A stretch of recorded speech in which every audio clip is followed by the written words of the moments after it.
I'm sitting at a trailer shop. It's Wabash, Canada. And that sound you hear, it's the guys working on my ramp.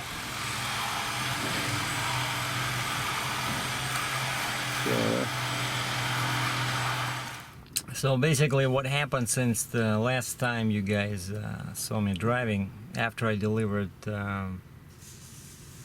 that press foundation, where I went over the two pretty dangerous railroad crossings, I went to Garrett, Indiana, which was just like 20 miles down the road, and picked up two plastic tanks. You know, they were like 13 feet long, about 10 feet in diameter, and our stepdad guy was able to take 3. You know, they only fitted 2 on me, and that was my backhaul. And they wanted them to be unloaded Tuesday, which is tomorrow. And so I went to Niagara Falls for the weekend. Just went to a hotel there, you know, nice weather. Went for walks, and then just to be on the safe side, decided to drive back to Cambridge this morning, and got an email from dispatch saying that the customer now wants these tanks to be delivered Monday, today, this afternoon. And so I changed vehicles, parked my Dodge Ram, and hopped into my 2015 Max 613 Pinnacle, and delivered the tanks. And you know, I've been thinking about this damage because, you know, the trailer is fairly new, right? And I have this, you know, ugly bent piece of steel on the ramp. So I called Wabash.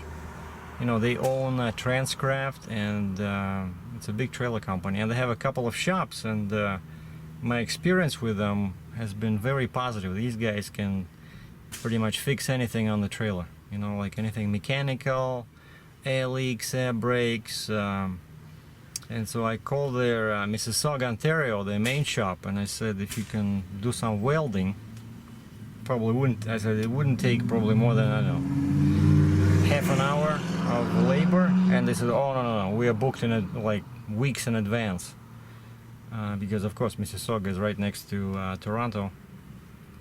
And I remember this shop. This is the same Wabash, Canada, only it's Kitchener, Ontario, right next to where I park my truck. So I the guy's hammering on that piece of steel. Hold on, I gotta open.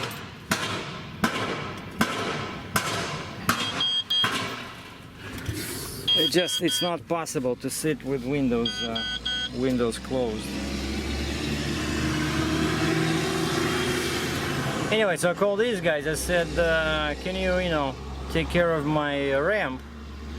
He said, sure, what do you need? So I explained, and the guy says, well, yeah, come on over. I said, how about if I'm there 4 o'clock after I unload? I'm now in Mississauga. I said, what time do you close? And the guy says, 1:30 a.m.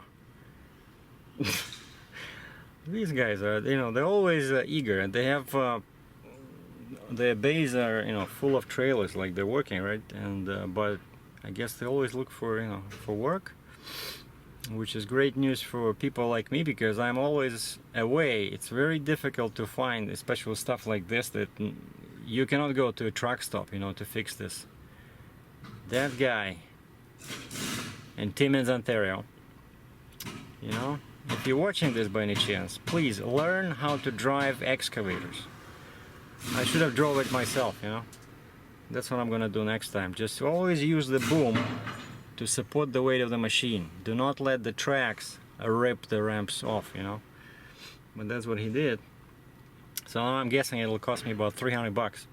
And the welder, the young kid that's working on the trailer, he said he was a heavy haul operator before, and he said he suggested to add a couple of pieces of steel, like plates, between these you know, horizontal bars. I mean, whatever, not bars that go across, and they're spaced about a foot apart. And he says if you weld a piece of steel between them on the outside, this will make them the corners, because that's where all the damage happens all the time, you know, with the tracks. Nothing on the inside, those bars are, you know, like new, but on the outside they all chewed, you know, like tracks destroy them. And I said, can you do it now? He said, well, I don't know, ask the boss. So I went talk to the guy. He said, yeah, well, he's already working on your trailer, so time is running. So yeah, if he can do it, do it. So I went to told the guy, and he said, yeah, he can do it. He'll just manufacture probably, I don't know, like 1/4 of an inch plate, maybe like this big, you know, and I don't know, maybe 8 inches, 10 inches long, right? And just put them, weld them on the outside, and that's what I'm gonna do. So basically that's what I'm doing now. And tomorrow I'm picking up a big forklift nearby and going back to US. So what else? Oh, one Russian guy. You know, I stopped doing Russian videos because there were some nasty comments over there. And just as I suspected, a lot of guys that watch my videos, you know, from Russia, they speak English. You know, people that are really interested in Canada. Like if somebody watches this and they don't speak English, you know, they have no plans of coming here or working here, or they're not here, they're over there, so they're not my audience, I'm sorry to say. And so this guy sends me a comment, Russian guy in Russian, says that, hey, you know, check out this other Russian trucker's channel on YouTube. He just bought a trailer like yours. And he sends me a link. And I opened the link in a new window just to be on the safe side, you know. And I didn't watch the video, but I read the comments. And basically, it's another trucker that he just bought a 40-ton Trail King expendable trailer. 40-ton expendable. And I read some comments, and this trucker, the owner of this channel, someone asked him about Sergei DRATCHEV's trailer. And this guy says, no, Sergei's trailer is of much worse quality, because the people that built his trailer used to make car and pickup truck trailers, so they don't have much experience with heavy haul trailers. You know, and that remark, you know, really offended me, because Kaufman, where I got this trailer, is still making car trailers, because that's the majority, that's where the business is coming from, right? And speaking about quality, I'm pretty sure that the Trail King, it's worth, you know, $30,000, $40,000, $50,000 on top of what I paid for my trailer. But somehow the quality, of course, is much better. The paint shines. It'll be the same paint 10 years from now. But I don't know why, but somehow my 55-ton trailer has been able to pull 85,000-pound loads, 88,000-pound loads. Now you try putting that on a 40-ton Trail King and just start counting the miles till the wheels fall off, you know? Because I've been doing quite heavy loads with this trailer. And okay, I got a problem, right? If you remember, I had a problem, but then they fixed it with reinforced the beam and stuff like that, so I don't know. But hey, if somebody's saying my quality sucks, you know, hey, I'm not an engineer, right? I'm just here to make money with a 55-ton trailer rather than a 40-ton trailer. And then expandable trailers, yeah, they're good, because you can open the trailer basically and make it longer so you can pick up a long piece. But when you open the trailer, you can take much less weight when it's closed than when it's closed, and you're already only 40-ton gross, right? And also expandable trailers, because of they have this extra beam, or extra beams rather, right, that supports them when they're open. They're heavier. They're much heavier than regular lowboy trailers. So, which means that you cannot pick up as much weight, you know. So my trailer is built, it's solid trailer, it's built for heavy loads. I don't like long loads, you know, where I'm like 100 feet long, like the truck. So, and in other news, so that was my response basically to this Russian guy comment. So yeah, so Kaufman still makes car trailers, you know. That was a really offensive remark, saying that they stopped making car trailers. And in other news, I gave a notice to my company. Jeez. I hope he's not gonna make a hole in my trailer. This guy is very strong, you know, young kid, like taller than me, maybe by 1 foot. And I said, you have a very valuable skill, you know, welding. And he said, I love it. I used to be a heavy hauler, and now I do this. So yeah, I gave a notice to my company. They require 1 month notice. So end of August, I'm gone. You'll see a slightly different sign on the door of the truck. And I'll be calling another company home. So cannot tell you yet which one. Just have patience. You'll learn as we go along.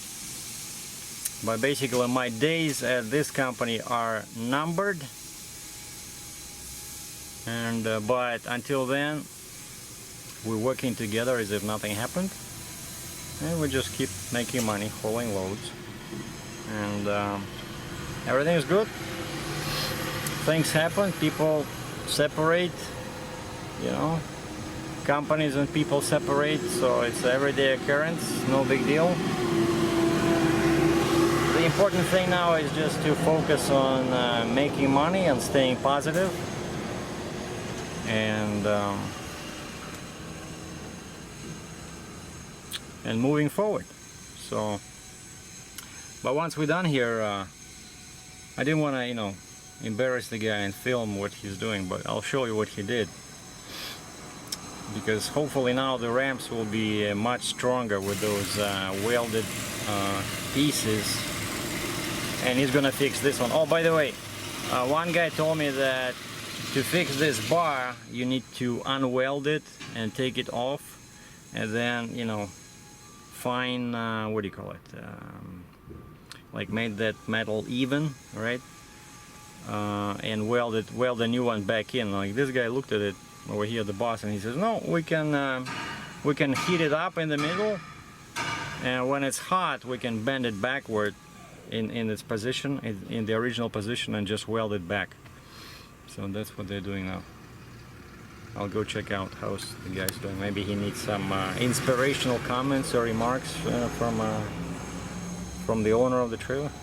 Well, the guy is still working on my truck, and it's so hot today. It's plus 30 Celsius, you know, pretty much almost 90 degrees Fahrenheit. So I found some shade near the building, and the poor guy is he was working in a, you know, in a full uniform, so to speak, you know, those dark blue suits, because he was welding, and then he couldn't stand it anymore. He just I guess he took off like the top part.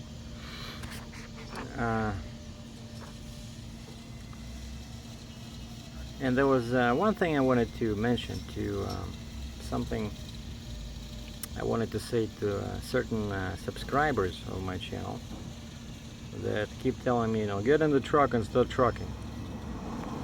You know, there's two major topics on my channel, right? One is trucking, but the entire YouTube channel would not have been possible if I did not know how to shoot videos and take pictures and create movies, right? So naturally I'm very interested in photography and video. So, and that's why they have titles, right, on videos. So if you see something that does not start with heavy haul TV, and you don't like photography or videos, or you don't want to know about like new cameras, or listen to some reviews, just don't watch these videos. I don't understand. Some people just keep bitching about this, you know, like That's why I have the title, right? If it says Nikon D7200, so definitely it's not nothing to do with trucking. Just skip this video, wait for the next one.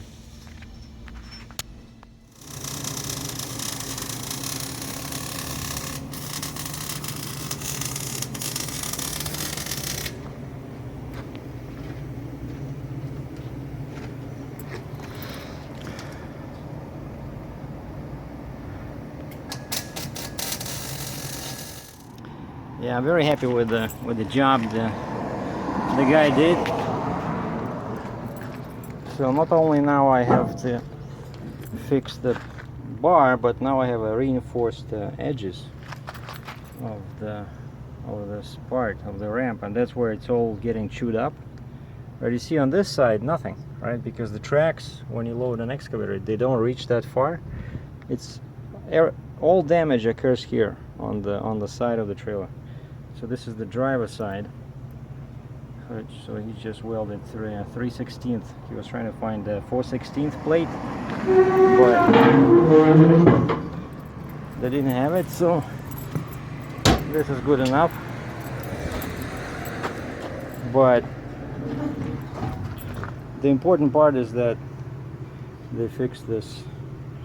That's the bar that was damaged, right? It was twisted over here, so they heat it up, and then he used a special big clamp, and he was using a power tool to make it tighter, and it took a while, but finally he was able to twist it in the opposite direction. I mean, can you believe it? Like, that's how much force that excavator put on this thing. So he just ripped it off, and not just that, but twisted it. And you see, that's what happens, right? All the damage on the outside. So that's why they suggested doing this. So now hopefully the ramp will last a little bit longer. Yeah, see, over here everything is clean, right? The tracks do not reach that far, but especially when you have something oversized like the tracks over here, right? So lots of weight goes on this part. So